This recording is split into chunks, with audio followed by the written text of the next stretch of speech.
Good morning, everyone. Happy Monday. I hope everyone's doing well.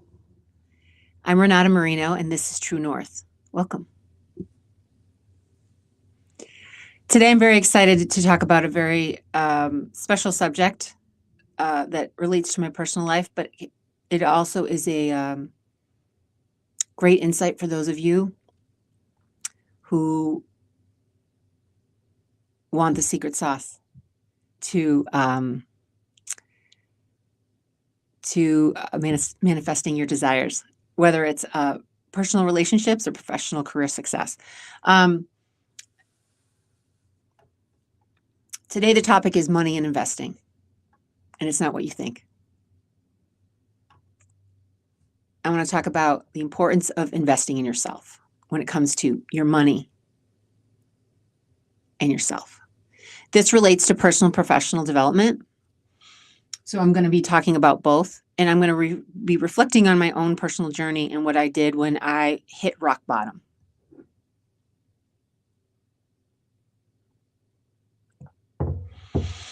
Back in 2018, I got divorced. It was August 2018. Prior to that, I had been a serial entrepreneur, and I was trying to get into, I had dedicated the prior 18 months during a really tough time in my life, trying to get into a digital marketing class at University of Chicago Booth as a graduate. I had graduated, 18 or 17 years prior, but as alum, you can go back and take a class. So I'm always about improving myself. And as a serial entrepreneur who wanted to really understand how do you quantify marketing spend, digital marketing spend, I was trying to enroll in this class as an alum. Fortunately for me, I was admitted, and right after I got divorced, I started taking, in August. In September, I was spending my Friday nights from 6 to 9 p.m. sitting in class with probably 30-somethings learning about digital marketing. That was probably one of the best times of my life. I had gone through so much, was really at a low point in my life. I felt really alienated. I felt, when you typically when you go through divorce, you lose a lot of friends. It was really, really hard for me. A lot of my friends were female friends were distancing themselves, the ones who were married. Their husbands didn't want to spend time with me. It was very hard for me. I was very alone. But Friday nights, I looked forward to them that fall because I wanted to learn. And I was surrounded by, I was in the place that I was at of why I moved to Chicago to learn, to be surrounded by brilliant minds and brilliant people who are also spending their Friday nights from 6 to 9 learning. It was one of the best times of my life. Literally, it was the worst time and the best times because it was the first experience of investing in myself. The other thing I did around that time, right around that time was I really had to scale back my lifestyle. I really had to create a budget. I had lived a lavish lifestyle, lavish with really nice things. I mean, I like nice things, but I knew that reality struck, and I had to really create a budget. Um, and I had to pay off my debt. I had to sell my car. I had to sell my jewelry, and really scale down and create a budget. And I'm actually grateful to one woman who was a blazing babe, who is a financial advisor, and for free, she just helped me hone down my budget and help me redirect where I should be spending my money. So I did talk through with her where I wanted to spend my money, and it was interesting because I think all of us sometimes when we go through hard times in our life, we need to reach out and ask for help. And I think as a female, having somebody like her, and I didn't have money to spend to hire her, but she did it out of the kindness of her own heart. And what I decided was I was going to cut all different areas of my life, even if it was, instead of taking things to dry cleaning, I would, wash them by hand. Really like cutting way back, because I knew that I was going to use that money to invest in myself. And this is what I did. And when I say this, it's both career and personal. And so I actually wrote down, I took notes because I want to make sure I stay focused. So before I even get started, there's 3 areas, but before I even get started about the power of investing in yourself, using your money to invest in yourself, I want to say at that time, the way I saw my life was that I had a faulty foundation, and I needed to rebuild my foundation. And what I mean by that is I knew at that point that I had to dig in my heels and take responsibility for my life, take responsibility for my children, and rebuild a stronger foundation for myself, for my future, and for my kids. And I knew it wasn't going to be easy, but I was going to chip away day by day by day. And I was going to just, not stay in the fetal position, curled up under my blankets at home. I started crying. I mean, there's nothing wrong with crying. I did cry. But I knew that I had to take responsibility. And nobody was going to save me.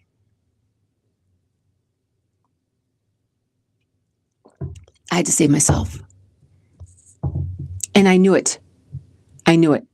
So I knew that I had to put certain things, my startup, I had built a startup, a women's female founder community from scratch with no outside investment, no investment from my former husband, no support from my former husband. It was all me. I had built that up, bootstrap. And I felt really sad because I knew that I couldn't be there for those women. I had to be there for myself. So this is what happens when you invest. When this is why I'm an investor in female founders. And this is why I'm allocating some of my investment outside of the investment to the caregiving needs and the mental health and support for the actual founder because of what I went through. And when you don't have a support at home, when you don't have a supportive partner, when you're not the main breadwinner and you're bootstrapping and you don't have the money and you're not getting outside investment from VCs, I knew that there was going to be a blip in my startup. And so it was a really hard time for me because I don't like letting people down, but I knew I couldn't let myself down. And so I knew I had to build back a strong foundation. So I was strategic about my life. So the first thing that I actually made sure that I did not give up, that I've always been dedicated to, is my own health, mental, physical, emotional health, making sure that I continue to work out. My building, I made sure I picked a building that had a gym because I couldn't pay extra for a gym membership. So I made sure. Thankfully, when I was working at Life Fitness, I had purchased a treadmill. So I had one in my home. And thankfully, And so I knew that even though I would not give that up, my own physical daily. It's not like when I felt like working out, daily routine, getting up early in the morning and taking care of business, even though I was at a really tough time in my life. And that's what I want to say is mental, physical, emotional health is the number one thing that you want to invest in yourself. This is career. This is for personal or professional. I'm going to do a TEDx on this or a talk on this. I believe that whatever happens in the gym correlates with what happens outside the gym. What you can overcome physically inside the gym or at a marathon, an ultra, whatever you're tackling. And I'm not talking about training I'm talking about, I'm never saying to yourself, I'll never lift, 50-pound weights, and talking to yourself positively, like, you know what, I'm going to start with like 10 and then and then a couple of weeks, I'm going to add up to 12, and you slowly chip away. That methodology of chipping away and starting small with small micro wins physically, you automatically, subconsciously outside the gym in your career, you're like, I'm going to apply that same methodology.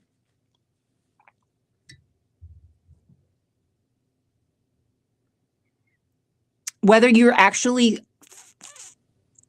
purposely applying the methodology or it's just an innate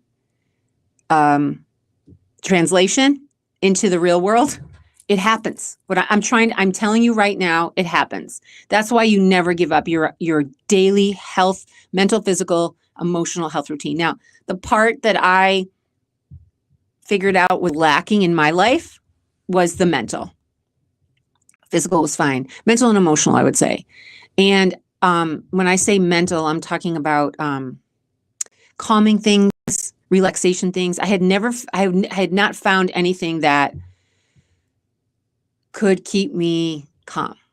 I was good with, like, high energy, working out and, leaving stress out on the treadmill or in the weight room. I'm really good with that because I was used to that growing up.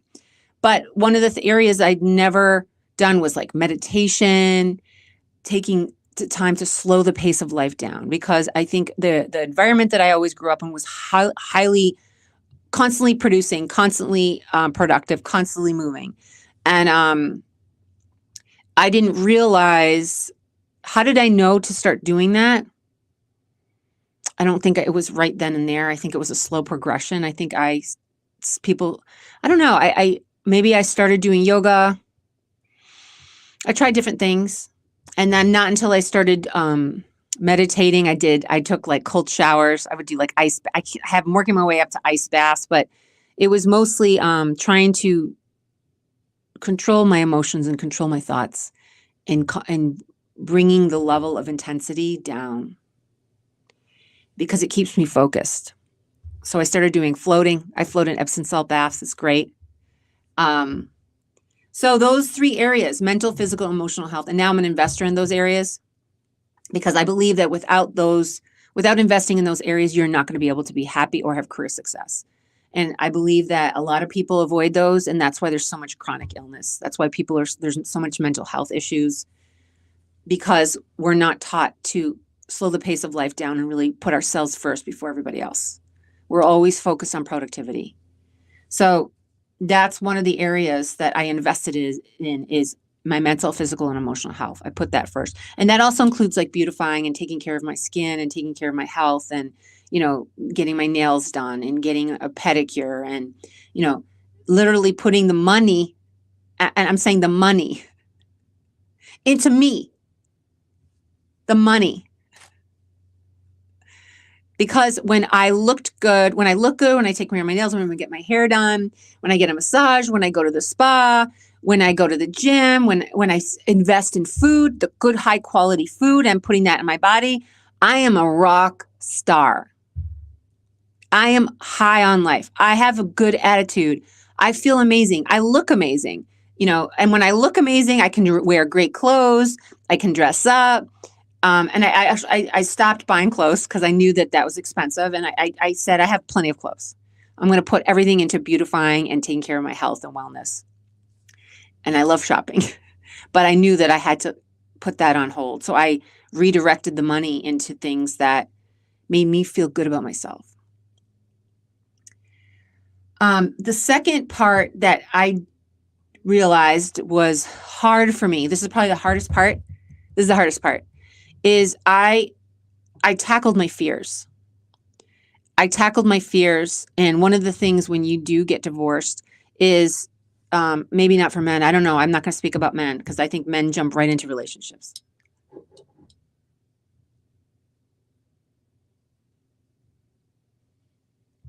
Fear of being alone. I was fearless. That's not what I did. No. I realized that I had to invest in travel, and I wanted to do things by myself that normally I would do with a physical person, a man or a girlfriend. And don't get me wrong, I did some things with I went on some dates or whatever, but I'm talking about, like, I would say 90% of I leaned into, I was afraid to be alone because I thought when I'm alone, I'd be lonely. And trust me, in the beginning I was, and I cried. I remember, I'm going to give specific examples. The first thing I did alone, and I have witness because she saw me at the movies. Maybe that was the second time. The first time I went alone to the movies and I cried throughout the entire movie. I went by myself. It was like a Friday, Saturday night. It was awful. It was terrible. But I did it. It was like ripping off a Band-Aid. And then I did it again. I think the second or third time I bumped into a friend who was also going through a divorce, and we didn't plan it. And I think I said, she follows me. I said, I'm like, what are you doing here? She's like, I'm going to the movies by myself. I like high-fived her. She's like, I go, what movie are you seeing? And she named it. I'm like, so am I. She said, let's sit next to each other. So our paths were parallel. We went through very similar paths. But again, it's about independence. It's about being able to be alone and not lonely. Because what happens, it's codependency. When you physically need to have someone next to you, on your body, traveling with you, sitting by the poolside next to you, traveling with you, following you around, it's codependency. It's codependency, and I wanted to prove to myself that I didn't need it. There's a difference between need and want. There's a difference between needing someone next to you all the time, following you around, and wanting someone next to you, following you, traveling with you. There's a big difference. I needed to figure out, I needed to be okay, alone, doing fun things by myself, and not needing a man next to me, not needing a girlfriend next to me. So I started with the movies. I worked my way up to, like, I love this. I can go whatever. This is how it happened. I can go to whatever movie I want. I don't have to check in with anyone else. I don't be like, you want to go see The Notebook? You want to go see? I didn't have to get permission.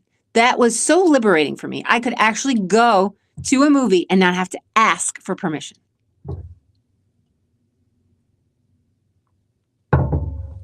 Or have to negotiate, like, well, you want to go see Avengers? Like, it was just, I had for 17 years had to have check in. I'm like, I don't have to check in with anyone. Greatest feeling, liberating as hell. Then I started going to dinner by myself. I would do dinner in a movie. So I usually sat at the bar, but alone, and it was scary because I was doing it in neighborhood places that I had people know me. And so that's very uncomfortable because everybody knows you're divorced. Everybody knows you're single. And they almost like it's very, very unsettling. But I did it. I leaned into how scared I was. The whole point is people probably didn't even care, but I leaned into how scared I was. I'm like, you know what? I'm doing it. I had a glass of wine, I had a salad, and then, and I remember the first time I went to a concert by myself, I think or the first time I ate by myself, I cried in my salad. Like tears were pouring into the salad, and I still ate the salad. And the first time I went to a concert by myself, I cried all through the concert. But I went. And I went. And as a female, that's hard to do. That's really hard to do. I wanted nothing to do with men. If they came up to me, I'm like, you know what? I need to be by myself. I've told that to so many men over the past couple of years. You know what? Thank you, but no thank you. I wanted to be alone. I wanted to just enjoy the concert by myself. Then I took it to the next level. I went to vacations by myself. I did in the beginning on vacations have my mom go with me because I felt anxious, had a lot of anxiety. And then it's codependency. It's codependency on my mom. It's being codependent on a parent. And then I'm like, you know what? I have to do this alone. So then I went to Mexico. I went to Vegas. I went to the Wynn where I used to go every single year, maybe even twice a year with my former husband. And I was his arm candy. But I went to the Wynn and I dressed myself to the nine, walked the floor of the Wynn. And I'm not even a gambler. I just went. I'm not a gambler. I don't even like gambling. I just went to prove to myself that I could do it.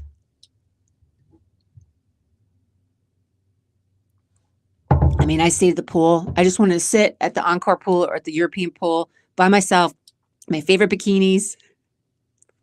I met an entrepreneur who actually, he follows me. He's awesome. I should probably reach out to him again.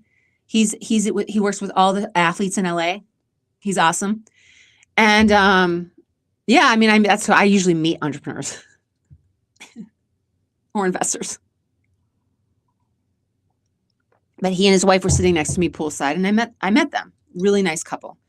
What else did I do? I went to the US Open alone. I went to Bermuda alone. No, I went with my mom. I went to Nantucket alone. I've gone to Nantucket several times alone. But it was really to prove to myself that I didn't need a man on me. I didn't need a girlfriend on me. I didn't need someone physically following me around. I could do things on my own for fun and actually could sit. What it is, it's being comfortable sitting alone with your thoughts and entertaining yourself and being happy with just your own physical presence, your mental presence, your emotional presence, and your physical presence. And it's scary. It's very uncomfortable, especially if you've been with someone for 17 years. You've either had a baby on you. I was never alone. I never even went to the bathroom alone. I always had a kid on me. It's hard. It's hard to do that, but it is the most empowering thing. And it makes you a very powerful person because you start realizing your own worth. This is why it's critical. It actually is highly correlated to your career success and overall happiness and finding someone that appreciates you for you because you're not codependent on that person for love. I mean, you want love from the person, but you love yourself first. So I would say the number one thing is to tackle your fears. And my fear was the codependency. I didn't want to have to depend on something or someone to handle my anxiety, to make me feel secure. I wanted to feel secure on my own first. Don't get me wrong. I want to have somebody in my life. I want to have people in my life that love me, but I don't want to have to rely on them for my own self-worth and my self-esteem. I want to be able to handle it alone on my own. It's really important. It's really important because I think that if you rely on someone else to fill your cup, and they can't do it in the way that you need, you become very resentful and angry. And so you have to fill those needs with yourself. Like you have to feel good on your own first in order for you to be able to receive love, in order for you to be able to give love. Authentic love. Authentic love. I also think that being able to lean into your fears, and mine was traveling and just doing things alone. And don't get me wrong, I did things with people. It's fun, but I needed to prove to myself. It was really about proving it to myself that I could do it. And I'm all about leaning into scary things. Like once I identify what they are, I'm all about I'm going to overcome this. But I think that confidence in myself, it was hard. I'm not saying I was like this, like how I am now. I wasn't like this back in 2018, 19. I was a very scared, weak little bunny. I was scared. I was very quiet. I was more of an observer. I was just a sponge. And I was scared, nervous. The vibe I was getting out was very vulnerable. And I was very vulnerable back then. But because I leaned into my fears, I became fearless. Because I'm not relying on somebody else to be next to me all the time. I'm cool hanging out by myself. I would love to have somebody that I value next to me, my equal partner. But I don't have to rely on them. And so that was a critical thing, and that actually reflected a lot in my career because of how I felt about myself. And then the other part that I want to end on is part of this traveling by myself. I took my money and I invested in my career. And I was transitioning from entrepreneurship as a serial entrepreneur into venture capital as an investor in early stage startups. And I knew that the industry, after having networking conversations, it's about credibility and experience. So I knew that I had to become an angel investor. I knew that I actually had to do a lot of pro bono work and volunteer my time as a scout, putting deals together, talking to founders, establishing a great reputation with founders by doing free work for them, in the beginning at least. I had limited funds. I think I actually stopped buying Starbucks for a year, and I was able to save $5,000. And I did my first $5,000 angel check. And that's how I started saving money. I just cut in other areas. Again, I was on a very tight budget. But all the money that I saved in those tiny little corners, I put into I paid for a venture capital class. I applied for scholarships. What else did I do? I paid to go and travel with another VC to CES. I met some sports tech people. I mean, I really networked. I made connections for free for other people. I made LP connections for VCs that are raising their fund. And now I'm asking them to actually help me out.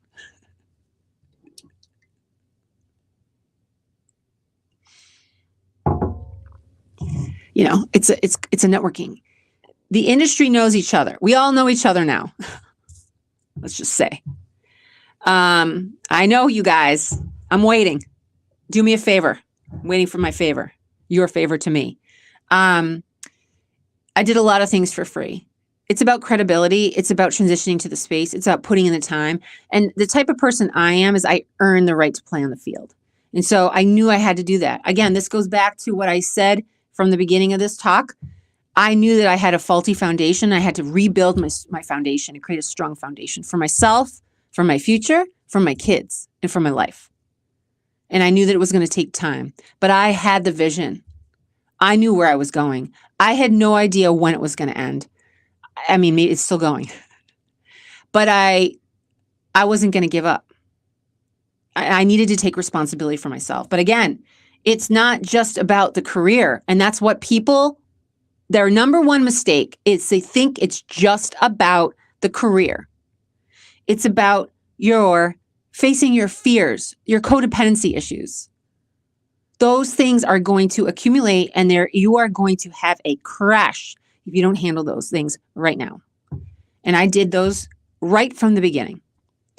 And because I knew that if I felt good and I took care of my health, I'm going to have that strong foundation that I want.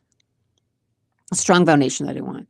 So getting back to the topic of today was money and investing. And this is about investing in yourself, investing in your health, your wellness, your mental health, your physical health, your emotional health, investing in tackling your fears, codependency, whatever they are. The demons, some of the demons that are deep inside. For me, it was codependency. Not being able to feel comfortable being alone. I didn't want to be alone and lonely. So I'm trying to think some of the other ones. Codependency is one. And we all have different forms of codependency. Mine was just having, always being with a man, always having someone else. Because I had been with someone for forever, for 17 years. So it was very scary. Leaning into the scary. You got to lean into the scary. And some of this stuff requires willpower. And you know what? You're going to have to dig deep and find it. You're going to have to dig. And I'm not perfect. I probably still have stuff I have to work on. I mean, I think I get anxiety. I worry about the future. I worry about, why is this person getting back to me? I worry, I stress out about it, but you have no control over that. You have no control over that. And I have to do a lot of breathing and meditation to let it just go away. So there's stuff I have to work on. And then,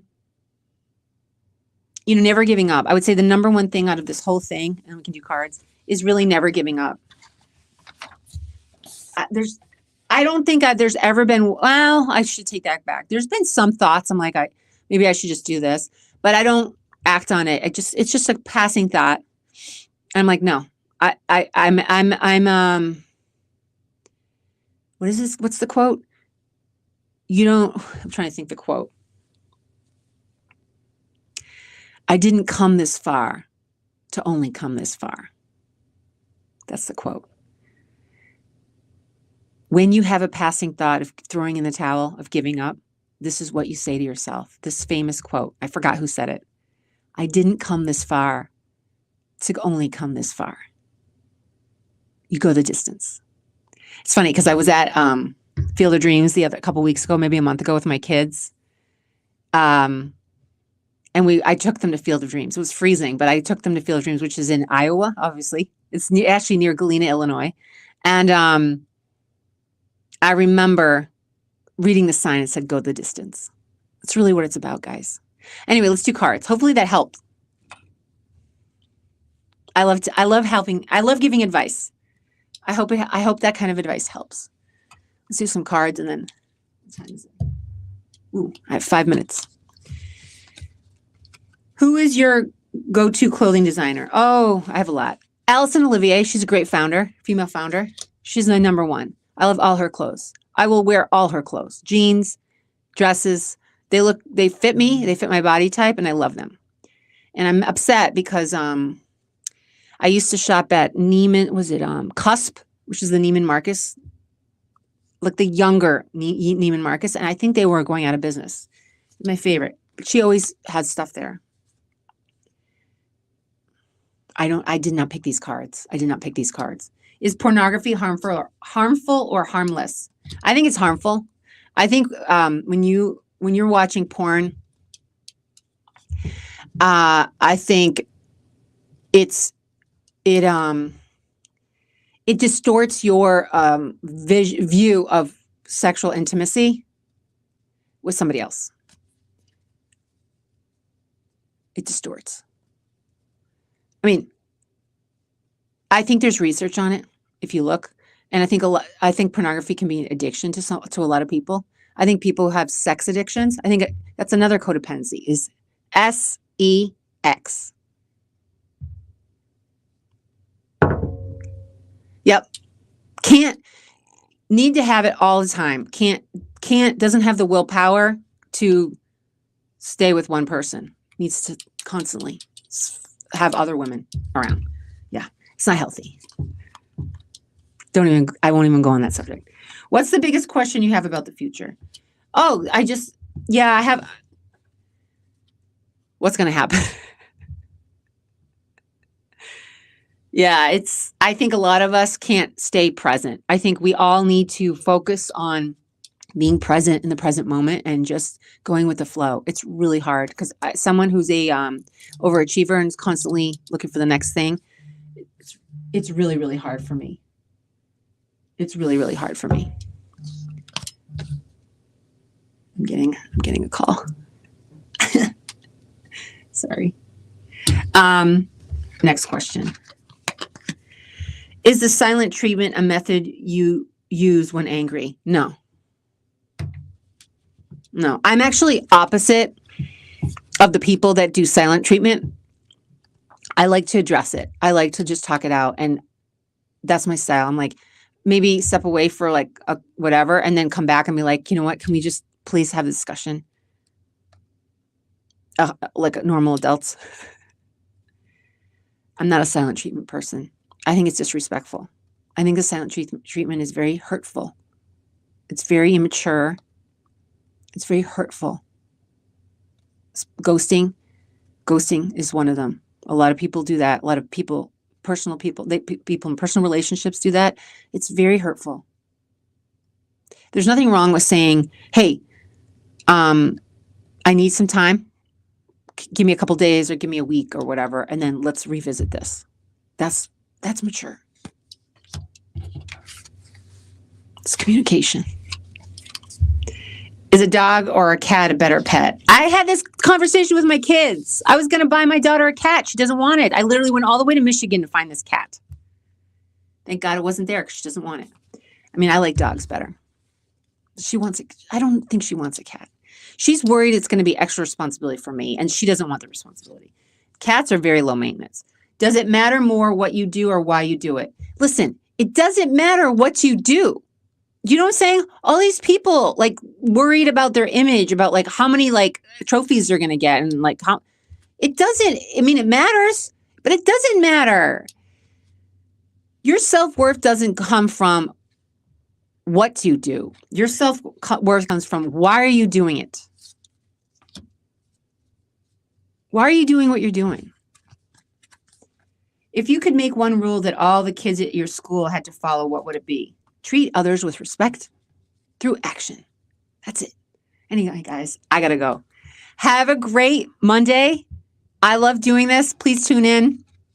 True North is an episode about overcoming adversity and pursuing our purpose.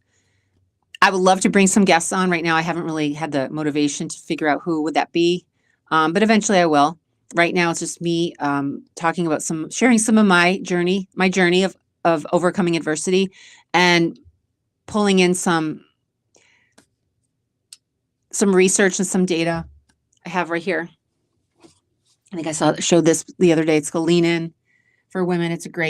Lean In is great. It's actually a famous quote one of my friends said, who's a very go-getter like I am, a female, a friend of mine from Bermuda. We grew up together in Bermuda. We used to go to Bermuda every year for like 25 years. My family and I. But this woman's, she's very, she's from DC. She's like, we were talking about the Lean In book. She's like, you know what? I don't have to lean in. I need to lean out. And what she was referring to is many of us who are, I would say, very confident, very well-educated, executive women who are fearless. We're not afraid of speaking up, speaking out. We do everything at home and we do everything in our career. And when she meant by that is like, it's exhausting being perfect at everything at home and out in the career. It's really, really hard because we do it all. And that's when she's like, I just need to lean out. Anyway, have a great Monday, guys. Later.